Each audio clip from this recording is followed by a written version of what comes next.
A continuación, Noticiero Telesucesos. Clasificación A. Apto para todo público. Un noticiero pensado para usted porque se lo merece. Nos acercamos a la realidad desde diferentes perspectivas. Noticiero Telesucesos. Primera parte del Noticiero Telesucesos con las noticias más importantes del día.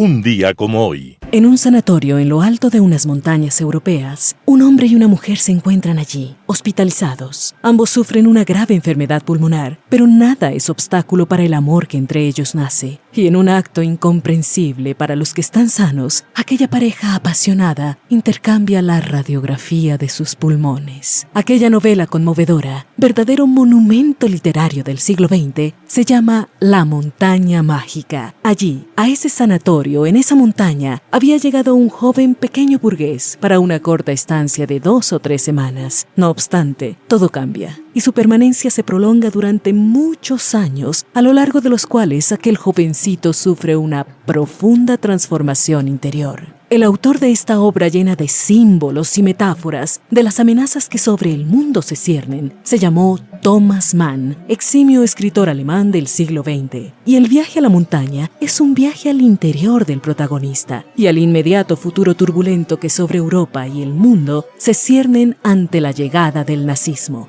Las novelas de Thomas Mann exploran la ansiedad que se agita en el ser humano cuando su espíritu es disputado entre el burgués contemplativo y el artista creativo y revolucionario. Thomas Mann, Premio Nobel, estaba naciendo un día como hoy, 6 de junio de 1875, para recordarnos que todos llevamos dentro una montaña mágica, y que nuestro reto es emprender el viaje hacia la cima para vivir la experiencia liberadora de nuestra propia transformación.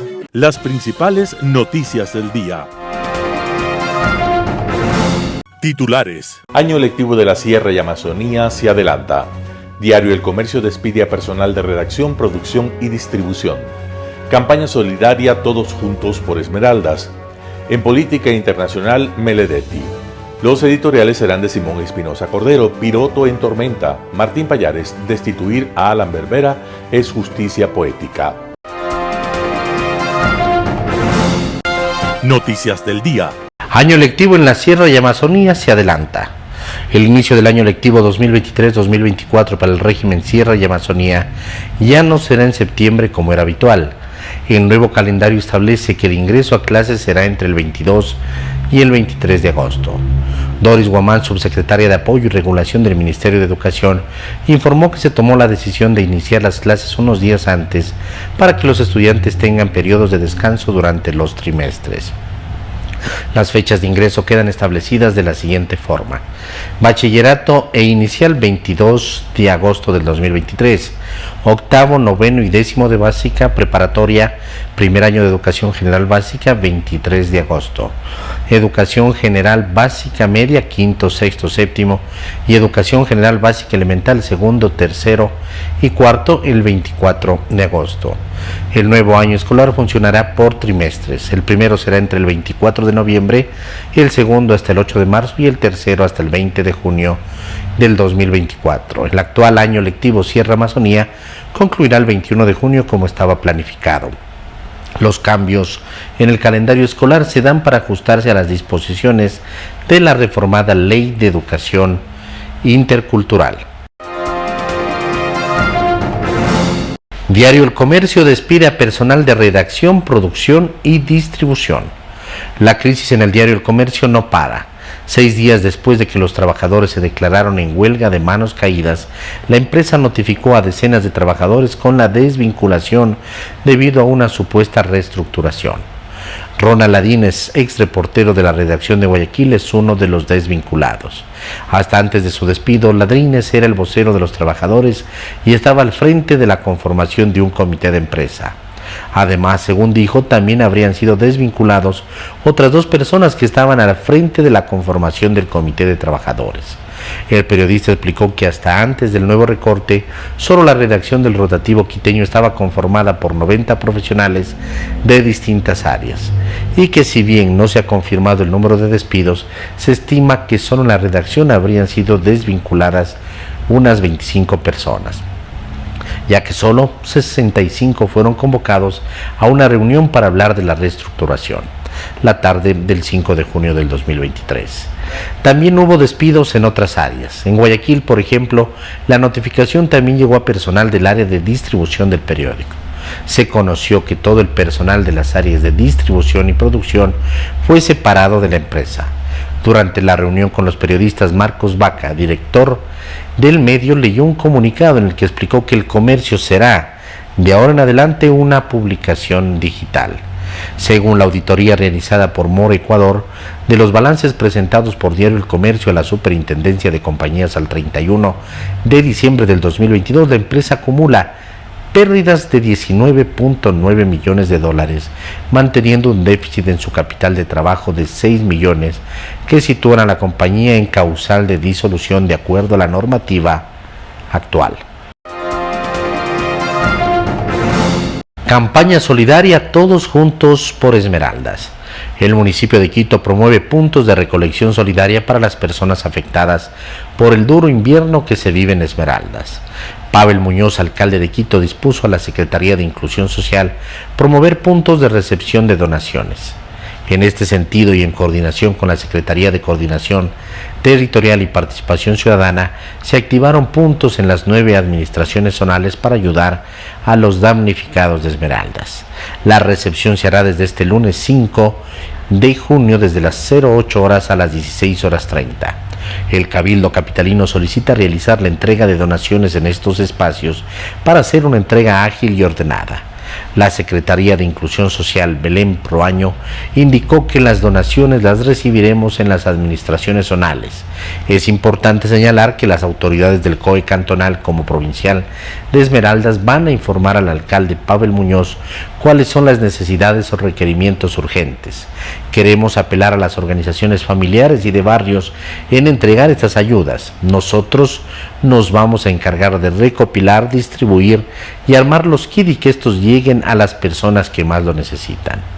Entre las prioridades se encuentran ropa para bebés, niñas y niños, adultos, calzado, ropa de cama, sábanas y toallas, juguetes, alimentos no perecibles, arroz, fideos, granos secos, enlatados como atún y sardinas, aceite de cocina, sal yodada, azúcar o panela, y harinas que no estén vencidos y que puedan consumirse por los próximos 6 meses.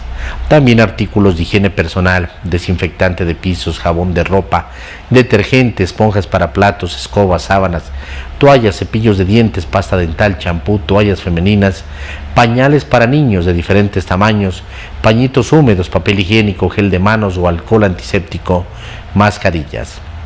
El municipio de Quito hace un llamado a la solidaridad de los habitantes del distrito para extender una mano a Esmeraldas, específicamente a quienes son damnificadas. Entrevista del día. En Radio Sucesos, la mañana de este martes, Carla Rosero Villavicencio, experta en seguridad, habló acerca del reglamento para el uso legítimo de la fuerza. Escuchemos qué es lo que dijo. Primero, sí, la ley que regula el uso legítimo de la fuerza, es verdad, no es nueva, es una ley que fue aprobada en agosto del 2022 y tenía 10 incisos importantes, entre ellos ya se hablaba del uso legítimo de la fuerza entre uno de los incisos, se hablaba del sistema penitenciario, se hablaba del proceso judicial, entre otros. Entonces sí, es verdad, era una ley que ya fue aprobada en la Asamblea, pero como toda ley que necesita un reglamento específico. Entonces yo creo que es prudente porque había que aclarar y un poco articular a la realidad actual. En 2022 no escuchábamos cantidad de casos de violencia criminal, cantidad de muertes, lo que estamos viviendo. Entonces sí es importante, creo, lo que estamos haciendo con un reglamento específico que de alguna manera articula 4 cosas que tú lo mencionaste y que voy a aclarar a la ciudadanía. Primero, cuando hablamos de uso legítimo, ¿qué estamos diciendo? Porque mucha gente dice, pero bueno, las Fuerzas Armadas, la Policía Nacional ya están actuando en el campo, pero ¿qué habla este legítimo de la fuerza? Primero, cuando estamos con una amenaza eminente, es decir, riesgo inminente, cuando hay violencia en la ejecución, ¿no es cierto? Y sobre todo, prima la protección de la vida de las Fuerzas Armadas, de la policía y obviamente de los oficiales penitenciarios. Hasta ahí, claro. Clarísimo. Entonces, pero ¿qué hay que entender? ¿Y por qué se aclaró? Primero, porque hay que entender los niveles de uso. Mira qué interesante, estaba con mis alumnos y yo les decía, los niveles de uso legítimo te dice, primero, presencia. Si tú le ves al oficial que está ahí, pues ya es un tema preventivo, ¿no es cierto? Entonces ya el delincuente común, pues de alguna manera va a ceder en sus acciones violentas y por tanto va a ser controlable. 2, el siguiente paso es la verbalización. Sí, con un delincuente común, pues es aplicable. Voy al siguiente paso y es las técnicas defensivas. Pero no estamos hablando de delincuencia común. Estamos hablando de grupos criminales que sin duda en estos niveles de asistencia inicial de uso legítimo y progresivo, pues no van a acatar lo que implica lo que quiere realizar la ley y el orden, ¿no es cierto? Va al siguiente paso y son ya la fuerza potencial. Entonces ya tengo que actuar. Y es por eso que yo creo que claramente en el reglamento se están poniendo 4 puntos que tú comentaste. Primero, permiso y porte. ¿Por qué? Porque recuerda que hubo un decreto, que fue el decreto 701, si no me equivoco, correcto, en donde ya se hablaba del porte y se incluía servidores pasivos y activos. Entonces hay que normalizar y dice claramente el reglamento actual para que pueda los servidores públicos actuar y estar autorizados y habilitados para la tenencia. Punto aclarado y es correcto, porque había un decreto que nos puso también a los servidores en servicio pasivo. 2, se hablaba con claridad la materialización del acto ilícito, lo que yo te decía, es decir, ante un acto ilícito donde hay una amenaza o peligro inminente, ojo, donde hay resistencia violenta, no estamos hablando, porque mucha gente nos hablaba, estaba en otros medios, decía, marchas, por ejemplo, marchas pacíficas, entonces estamos en peligro que haya afectación a ciudad. No, señores, esto es porque hay violencia, ¿no es cierto? Hay actos ilícitos, hay acciones contundentes, agresivas contra la fuerza. Entonces, es importante ahí el tema del reglamento y te lo aclara. En un inciso dice materialización del acto ilícito. Repito, amenaza o peligro inminente, resistencia violenta, porque un grupo criminal no va a esperar la verbalización, no va a esperar la presencia de las fuerzas del orden. Entonces, claro, ahí sí necesito ¿qué? Fuerza intencional letal, fuerza potencial letal. ¿Qué quiere decir? Actuación. Y ahí viene el siguiente paso, y está clarísimo, legitimidad del uso. Digamos que en esta fuerza intencional letal, o fuerza, como yo decía, potencial letal, yo puedo afectar, causar lesiones o la muerte de un delincuente. Se puede dar, sí, señores, hay que hablar sin pelos en la lengua. Entonces, en ese momento, ¿qué actúa? ¿Y qué te dice este reglamento? Señores, no serán aprehendidos. Estás protegiendo la fuerza del orden. Claro, porque señores, muchos no actuarán por temor a eso, ¿no? Y de hecho, se daba. Muchos no actuaban por el miedo de ser aprehendidos. Entonces, hay un derecho a la presunción de inocencia, y tú lo dijiste, hasta que hay una sentencia ejecutoriada, me parece correcto. 2, no ser separados. Respetemos los derechos laborales de quien nos está defendiendo, ¿no es cierto? Entonces, un segundo blindaje. Y un tercero, que es importante, le da la facultad y también le protege a la parte judicial, porque ya te permite estructurar un buen proceso de análisis, no ser aprehendido, en este caso el oficial, sea policía, sea Fuerza Armada, y un patrocinio legal. Creo que es interesante esta parte porque no se lo habla en la ley es muy general. También en Radio Sucesos, Cristina Reyes, parlamentaria andina, estuvo para hablar acerca de las elecciones anticipadas en el Ecuador.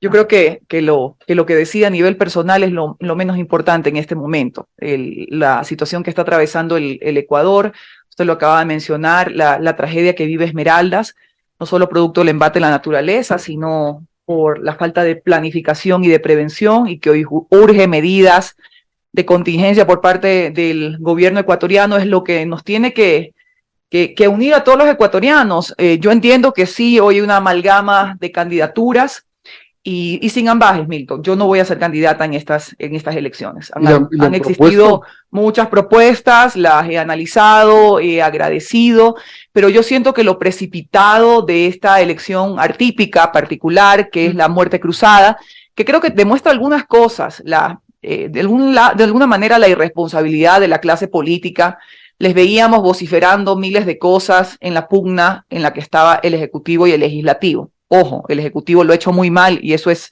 obvio, de allí las consecuencias. Pero hoy no les escuchamos decir nada, sino vemos el carnavalazo de candidatos, uno con mayor superioridad que otro, pero ¿dónde está la agenda programática que le diga al país qué es lo que va a ocurrir durante este año y medio de transición? Entre esos puntos, más allá de la seguridad, que es algo neurálgico, que le preocupa a los ecuatorianos, sin duda está también que se viene el fenómeno del niño, que el Ecuador nunca ha contado con una Secretaría de Gestión de Riesgos. Chile es un modelo referencial, porque es un país sísmico que ha atravesado por terremotos y que tiene ciertas medidas de prevención, contingencia y de intervención en el caso que se dé un hecho de una magnitud como un terremoto. Son los temas que hay que empezar a hablar, más allá de que las agrupaciones políticas no tienen ni programa ni diario, son cascarones vacíos. Y no tienen nunca, además, porque no son agrupaciones políticas que preparan bases, son unas empresas electorales que solamente reaccionan al momento electoral. Lo que pasa ahora es que se adelantó, entonces les coge más desprevenidas a las organizaciones políticas, y peor con el tema mal hecho, porque es un tema mal hecho. Creo que el CNE se dejó convencer por las organizaciones políticas en el Consejo Consultivo para hacer lo que hizo con la paridad, y luego un resultado, una decisión del TCE, le obliga a hacerlo. Entonces complica más el panorama, pero es lo que hay.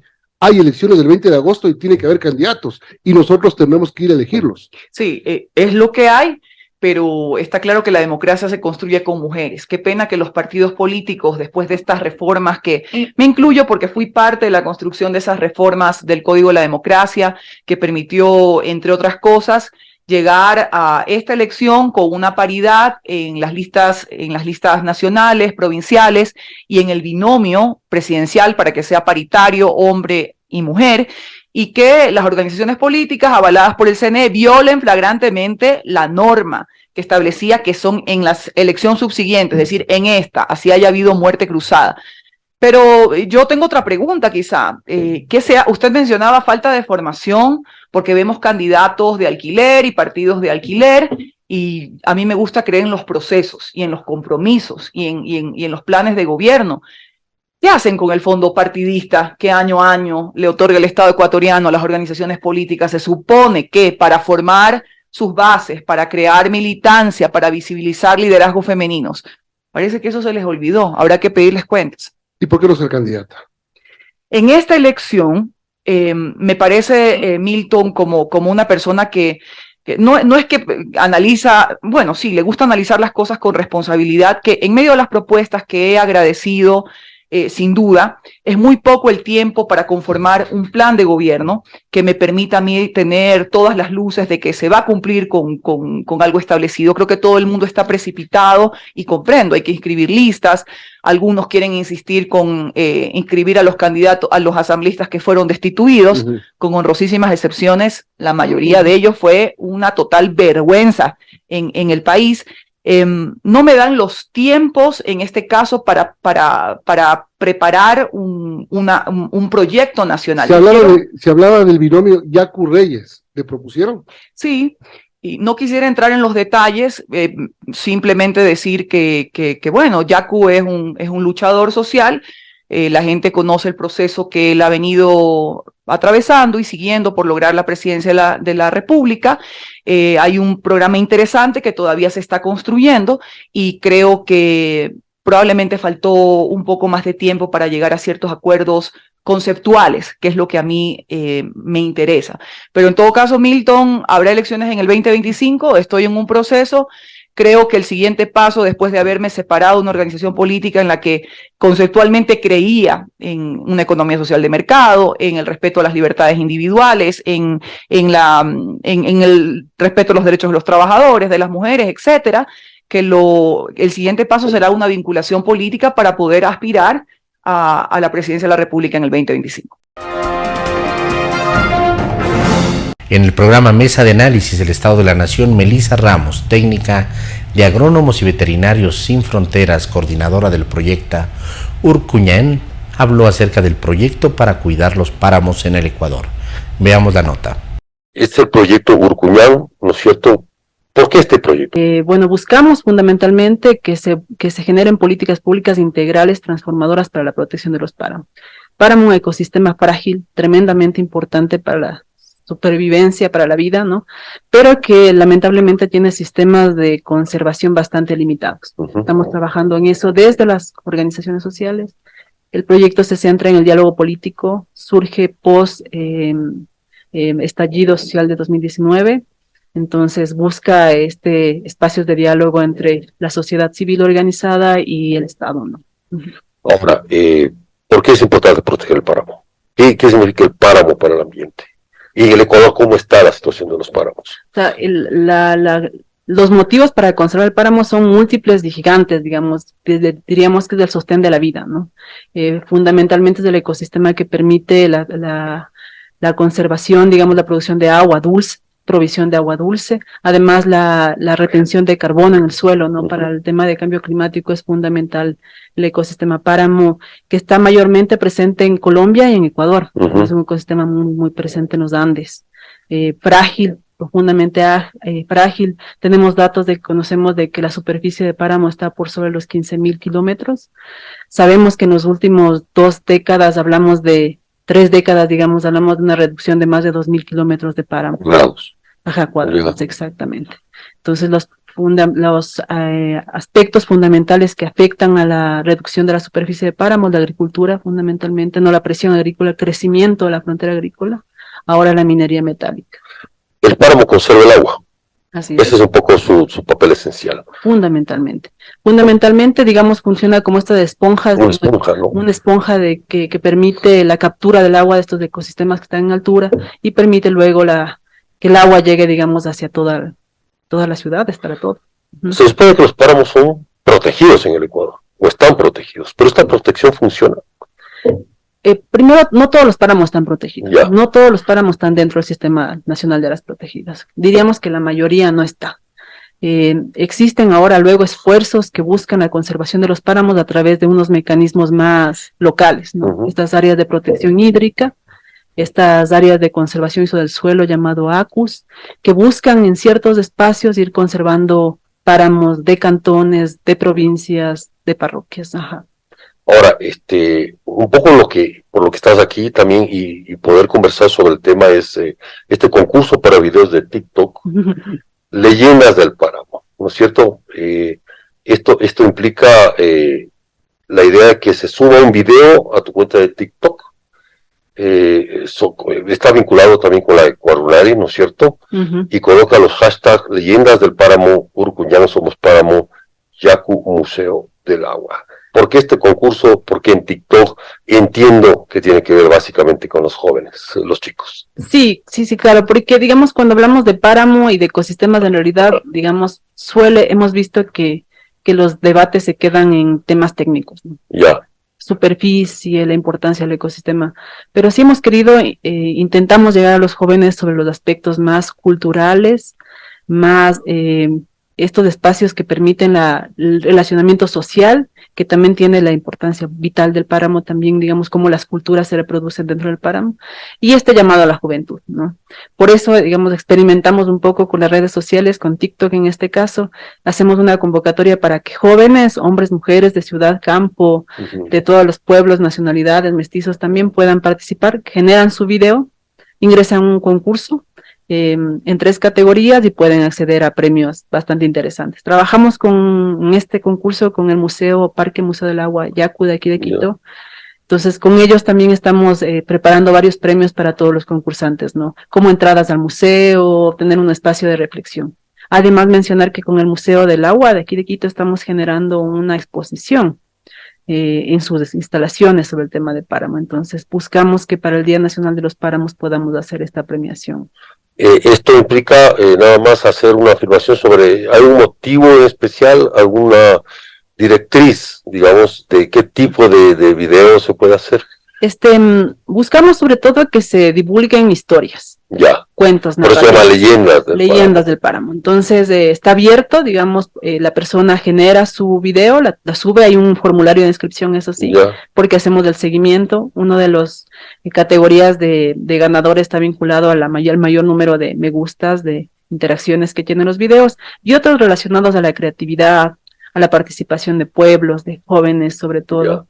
Entonces hacemos todo este seguimiento. Hay un formulario, todos ustedes pueden encontrar en las redes sociales. ¿En qué parte? En las redes sociales de Lecuarunari, TikTok, Facebook, TikTok, todas las redes sociales, también en las páginas de web del Museo del Agua, encuentran todas las directrices. En el programa Quito TV estuvo el doctor Fausto Camacho, coordinador del Observatorio Ciudadano Electoral, para hablar acerca de las elecciones anticipadas del 2023.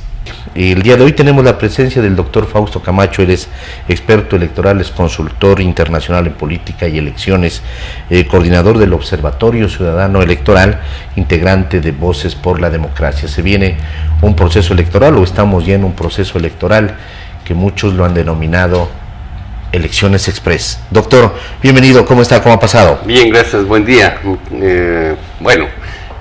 Dispuesto a charlar sobre los temas que nos traen ahora, ¿no? Que es esta elección anticipada y que es producto de una figura constitucional como es la muerte cruzada. Así es, un proceso nuevo para todos, iniciando desde esta figura constitucional de la muerte cruzada, que inmediatamente llama al Consejo Nacional Electoral a que haga un llamado a elecciones. Ese proceso está en marcha, es un periodo bastante corto, se ha denominado por eso elecciones express por parte de muchas gentes, como Voces por la Democracia también, y ahora se ha movido del 7 al 10 de junio el periodo para primarias, y del 10 al 13 de junio el proceso de inscripción. De ahí viene el periodo de impugnación. Ahí viene el periodo de la posibilidad de las impugnaciones. Bueno, si alguien inscribe el día de hoy, porque hoy también podrían inscribir si es que han hecho sus primarias. Como ya lo hizo el binomio de Noboa. Bueno, así, sí, pero si es que ellos ya han ellos, hasta donde yo fueron a aceptar sus precandidaturas, porque es un trámite distinto.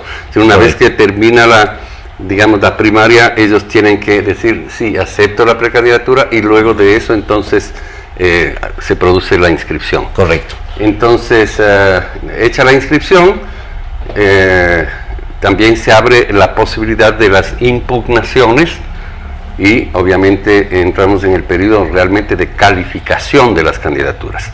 Quien tiene que calificar las candidaturas de los binomios presidenciales es el CNE, y quienes tienen que calificar las candidaturas en las provincias y para el exterior son las juntas provinciales electorales, y en su caso particular pues la Junta Especial del Exterior, que funciona aquí en Quito, pero los consulados en los que se pueden inscribir las candidaturas deben remitir la documentación y se califican acá. Entonces, antes de la calificación, si es que alguien, un sujeto político, porque tiene que ser un sujeto político, es decir, un partido político o un movimiento político, puede interponer el recurso de objeción a la candidatura. Yo objeto la candidatura de Juan Pérez porque no tiene la edad. Yo objeto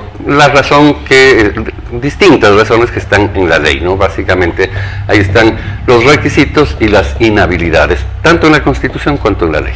Correcto, entendido con esto, y resumiendo, los asambleístas provinciales pueden inscribirse en su respectiva junta provincial, tienen que hacerlo ahí. Tienen que hacerlo ahí, no pueden venir a hacerlo acá a la sede central del Correcto, los binomios presidenciales sí tienen que hacerlo, eso es presencial y personalísima, así se denomina la inscripción, y los del exterior tienen que hacerlos en sus consulados o embajadas. En los respectivos consulados. Consulados, correcto. Los consulados. Eventualmente, si es que alguien puede venir acá e inscribir acá, también lo puede hacer. Correcto. Porque la Junta funciona en la sede del CNE. Correcto. Tenemos entonces más o menos una semana, más o menos, para la democracia interna, una semana más para inscripción de candidatura. Es que al mismo tiempo se puede hacer, porque lo que se hizo es, ante la alerta de que son periodos demasiado cortos, además estaban concebidos inicialmente por separado. Entonces se los juntó, dándoles una diferencia apenas de 3 días adicionales al tema de la inscripción de candidaturas, para que efectivamente, si es que alguien hoy termina ya el proceso de democracia y tiene todo listo, pues entonces puede inscribir, con lo cual se gana tiempo, por supuesto. Correcto, desde el 24 de mayo, esa fue la fecha en la que se inició el proceso electoral. El 24 de mayo se convocó y se podía hacer los procesos de democracia desde el 25. Correcto, desde ahí teníamos aproximadamente 88, 90 días hasta el 20 de agosto, que va a ser la primera vuelta, 88. le quitamos esta semana de primarias, esta otra semana que ya estamos hablando entre primarias e inscripción, y una semana que creo que va a haber de campaña electoral para estas elecciones. ¿Qué pasa con esos otros 60 días? Ahí están 60, 66 días. Ahí entra el tema de impugnación. ¿No se podría haber alargado un poco más la campaña? La impugnación no es antes, digamos luego de, es ahora. Cuando mañana alguien inscribe, se notifica a las organizaciones políticas: el binomio de tal partido ha sido inscrito, está constituido por tal. Se manda una copia de la inscripción a fin de que puedan ejercer el derecho a objetar. Ese es el término. Se objeta la candidatura. Si es que, y eso es en el ámbito administrativo. Hablemos de un binomio, entonces debe ser objetado en la sede del CNE nacional, interpuesta la objeción. El CNE toma la decisión que sea, califique, diga, aceptar o no. Si acepta la objeción, entonces se notifica a las partes, y la parte que se sienta perjudicada o inconforme, pues puede apelar al contencioso electoral. Y ahí empieza un trámite ya de otra naturaleza, porque es un trámite ya no administrativo, sino jurisdiccional. Y buena parte de ese tiempo dice, ¿y qué vamos a estar haciendo hasta tanto? Entonces es que están decurriendo los plazos para que se resuelvan sobre la base de lo establecido en el código las objeciones, se acepte o no. Porque, digamos que alguien inscribe el último día, es objetado, luego se apela y finalmente se decide que uno de los integrantes del binomio no cumple, por la razón que sea. Tienen la posibilidad. Voy a poner un ejemplo: es afiliado a otro partido y no ha tramitado la autorización para poder terciar por ese otro partido. Si es que ese fuese el caso, entonces esa persona del binomio queda objetada y el partido que inscribió el binomio tiene la opción de cambiar ese candidato. Cambiado ese candidato, empieza a recurrir nuevamente, se notifica para que haya la posibilidad de la objeción, etcétera, etcétera. Entonces, por eso es que ese tiempo se convierte en un tiempo bastante extendido. De todas formas, se hubiera podido tener un tiempo mayor para una campaña. Debió haberse previsto un tiempo bastante mayor. No me parece absolutamente insuficiente el poder hacer campaña si no me equivoco, del 10 al 17 o de una semana, digamos, prácticamente. Agosto, ¿no? ¿Cierto? ¿Qué riesgo se corre con una campaña así tan corta? Simplemente que la población no va a estar correctamente informada. Un panorama de noticias para su estatura intelectual.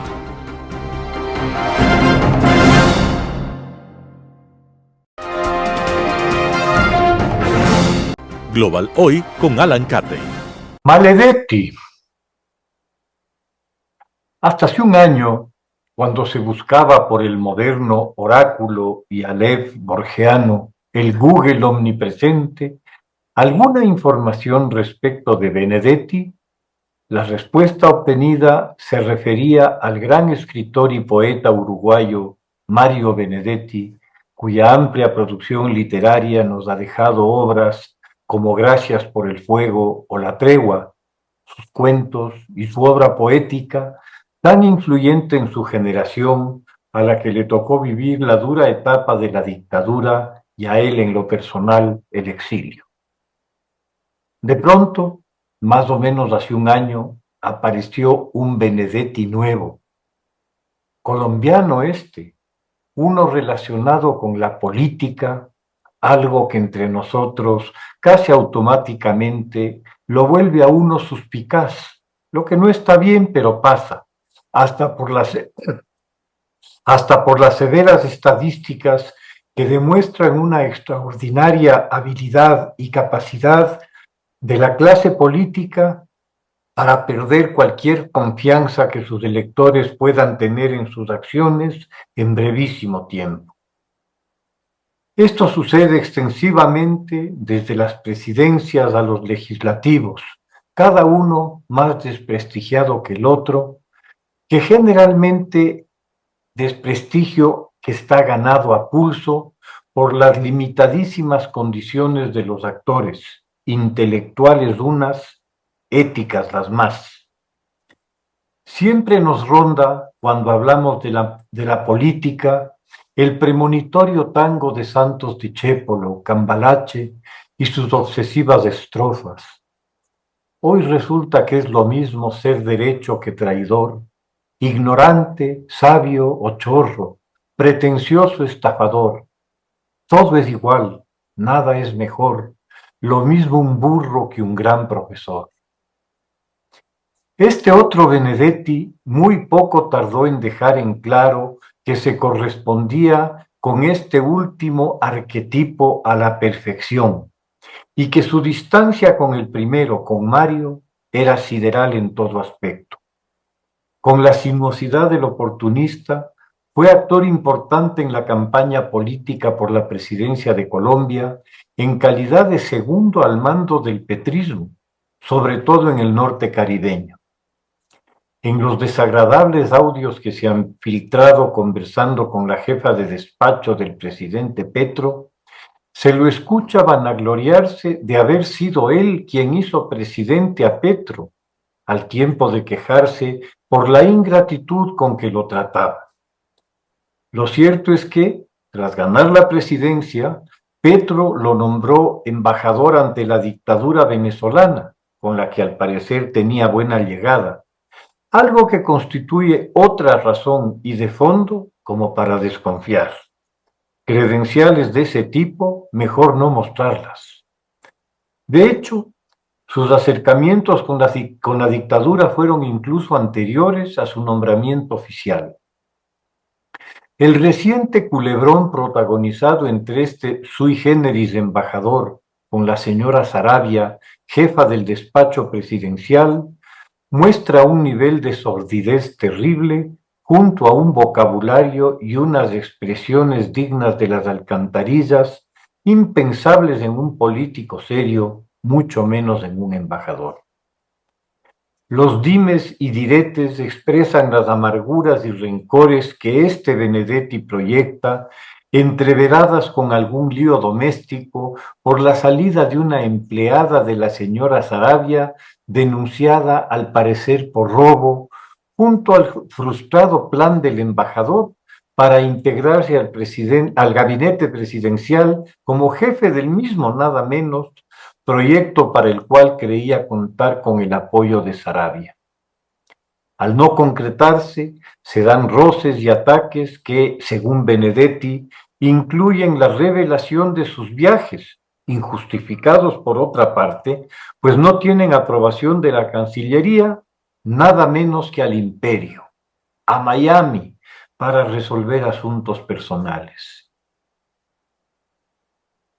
Para esto, a Benedetti se le había revocado la visa americana antes de su nombramiento en Caracas, por unas poco claras operaciones financieras interpretadas como lavado de activos por el gobierno americano. Por una cortesía diplomática, el Departamento de Estado deja en suspenso la revocatoria de la visa, condicionando su uso solo a asuntos oficiales. Su abuso determina reclamos de Estados Unidos a Colombia. Esta molestia se hace evidente en la inmediata revocatoria del visado apenas Benedetti, por decisión del presidente Petro, es cancelado de su cargo diplomático.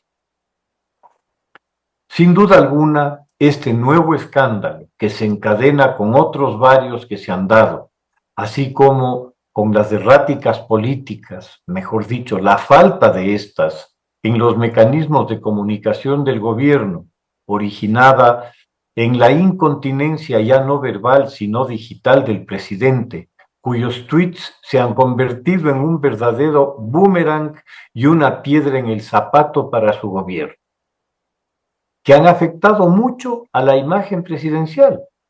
Particularmente dañina fue la que hizo desde España, por la que se proclamó jefe de todas las funciones del Estado, un retorno al absolutismo de Luis XIV, al que se atribuye la frase "el Estado soy yo", que originó airadas protestas de la Corte Nacional, así como la victimización del fiscal de la Nación, con quien el presidente se enzarzó en una innecesaria polémica. Las declaraciones expresadas por Benedetti en los audios sobre la financiación de la campaña petrista por la que, según Benedetti, pueden ir todos presos, ponen en una muy incómoda situación al presidente, más allá de su obvia negativa a las mismas.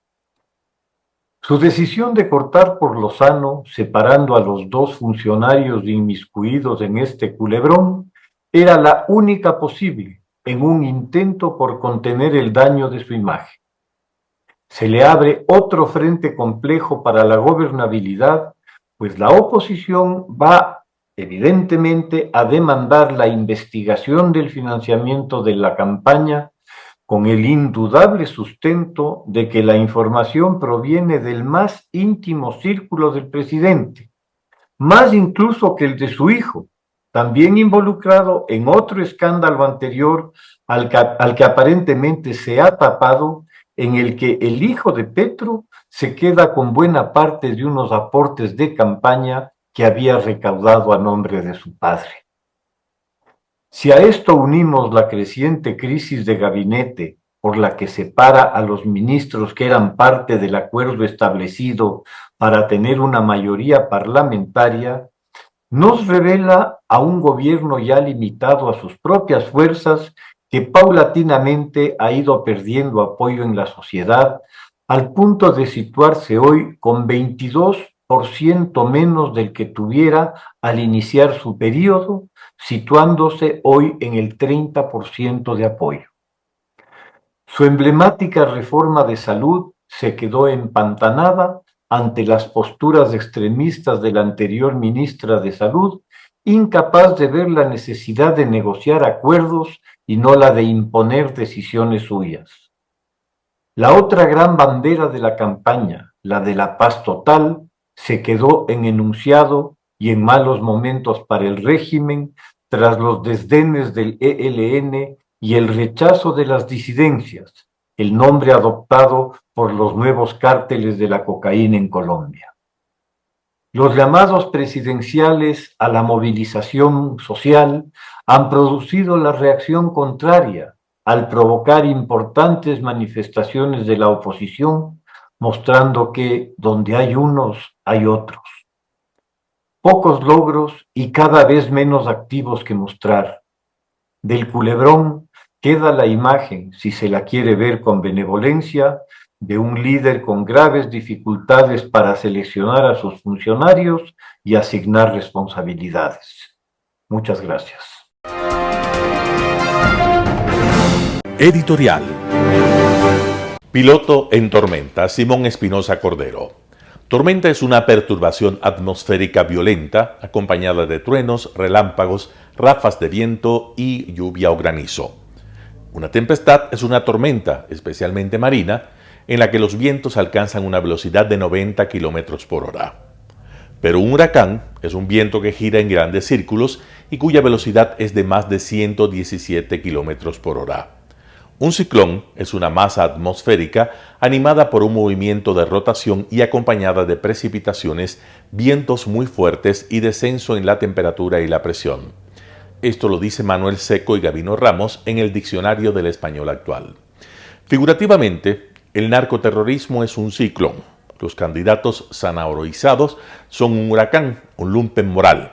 Si lumpen significa el grupo social urbano formado por individuos socialmente marginados como indigentes, mendigos y similares, lumpen moral será aquello que en política son a la vez temerarios e ignorantes que buscan lo suyo y no el bien de la nación, sin ningún interés en las verdaderas angustias y necesidades de la patria, sino como en la fábula del asno, seguir la zanahoria que representa sus egos, su ningún valor cívico, sus ambiciones, su lujuria por el dinero fácil, su desesperación por el poder, sus problemas freudianos no resueltos, su cinismo y que son en suma los que quieren convertir todo en oro. Una vez que pugnas propias de la mediocridad llevaron al presidente de la República a una capitulación enmascarada en la muerte cruzada, el país, por su parte, ha quedado suspendido en una variante oscura en manos del azar y soporta una tempestad.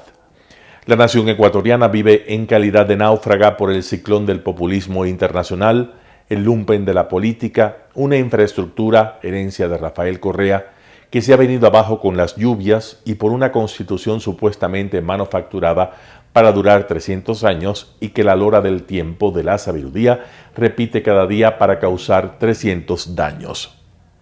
Para la elección del 20 de agosto no necesitamos un estadista PhD, sino un piloto de tormenta que tenga mérito para conducir el último bote salvavidas que nos queda, y ese sin duda es Fernando Villavicencio, quien heroicamente se ha enfrentado y combatido a la corrupción política y no le ha tenido miedo a don Delgado Correa Rafael. Simón Espinosa Cordero. Destituir a Allen Berbera es justicia poética. Martín Pallares, El Expreso. Destituir a Allen Berbera del Consejo de Participación Ciudadana y Control Social sería un acto de enorme justicia.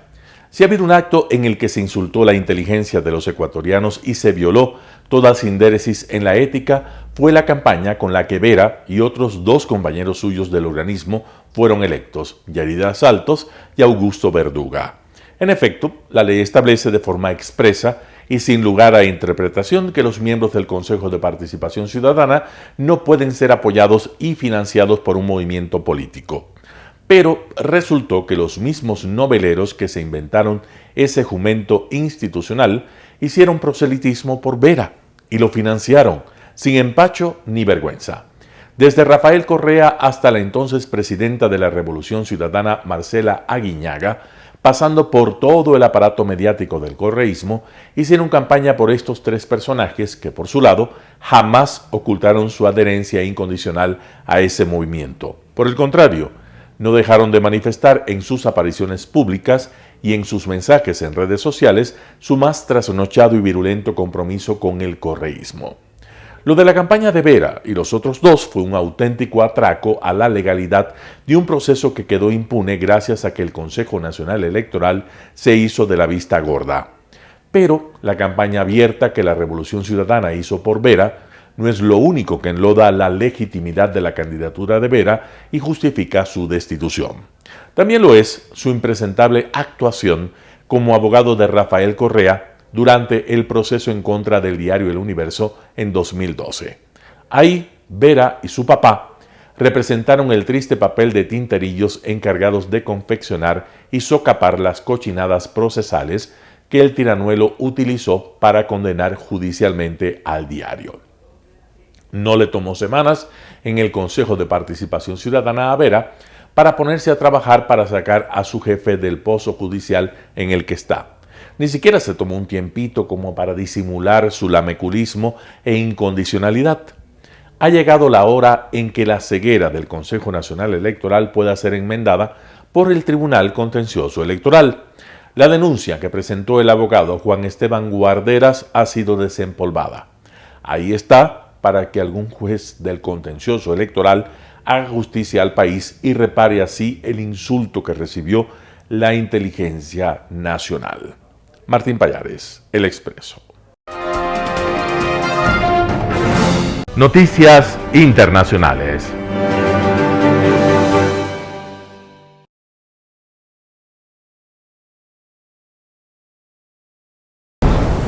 La enorme presa hidroeléctrica de Nova Kakhovka, situada sobre el río Dnieper en la región ucraniana de Jersón, ha quedado parcialmente destruida este martes de madrugada.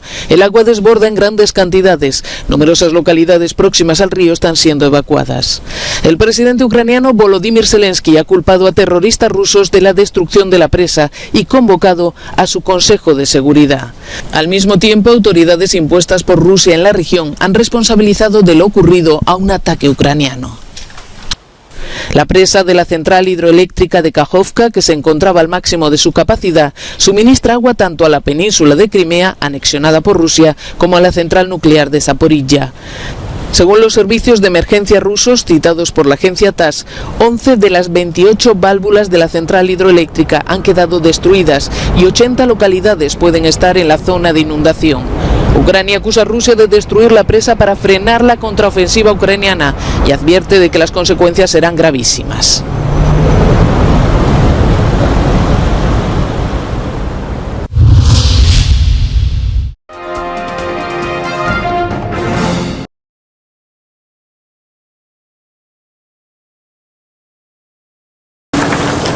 La Armada rusa flexiona sus músculos en el Báltico, un mar cada vez más dominado por los países costeros de la OTAN. El Ministerio de Defensa ruso ha difundido imágenes del inicio de los ejercicios operativos de los grupos de la Flota del Báltico en el Mar Báltico. En los ejercicios participan 40 buques de guerra y más de 3.500 militares. Moscú también ha hecho saber que su armada también está realizando maniobras en aguas del Mar de Japón, hacia donde se dirigían estos buques que zarparon de la base naval de Okhotsk en el extremo oriental de Rusia. Aquí, las fuerzas son mayores, 60 buques de guerra y de aprovisionamiento y más de 11.000 soldados. La OTAN no se queda atrás en este escenario de creciente tensión con Rusia por la guerra en Ucrania.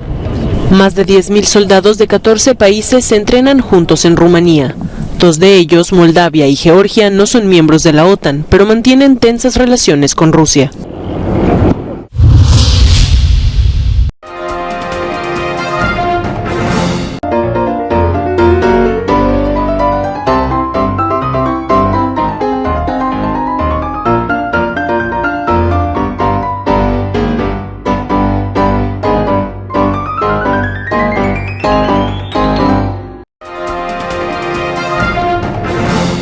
Telesucesos Sports.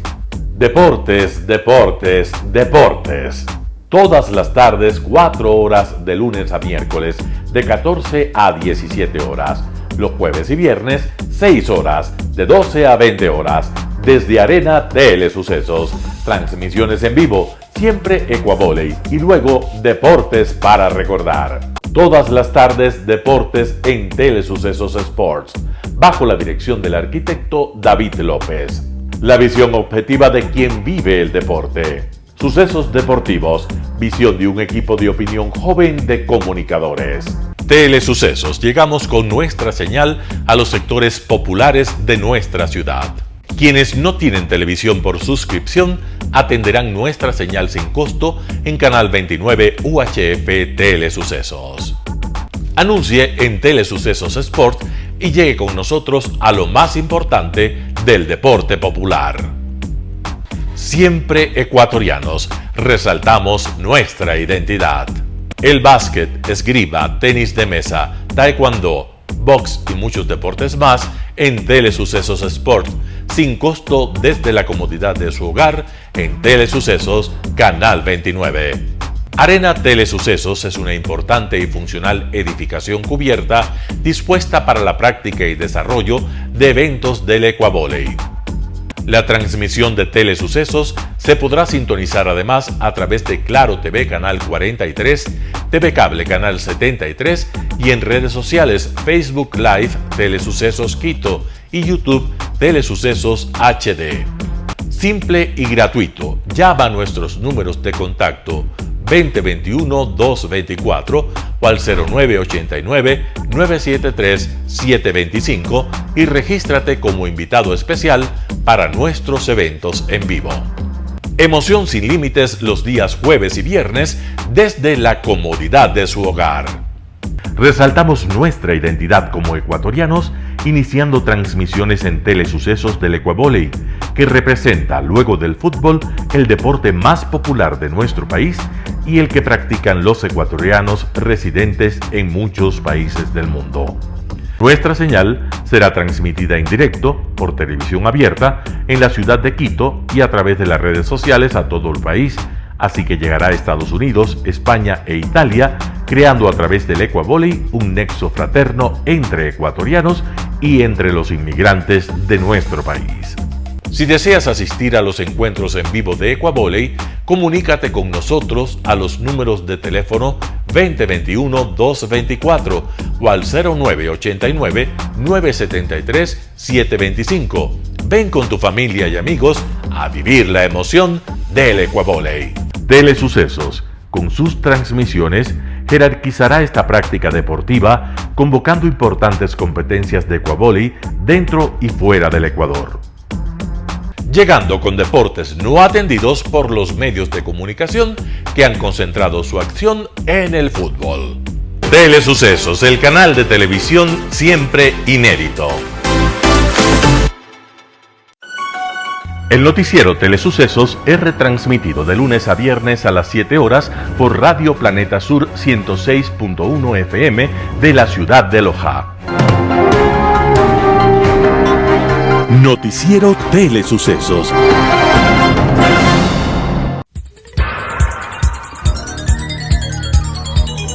Las opiniones vertidas en este espacio por la producción y dirección del programa son de exclusiva responsabilidad de sus autores y de quienes intervienen en ellos.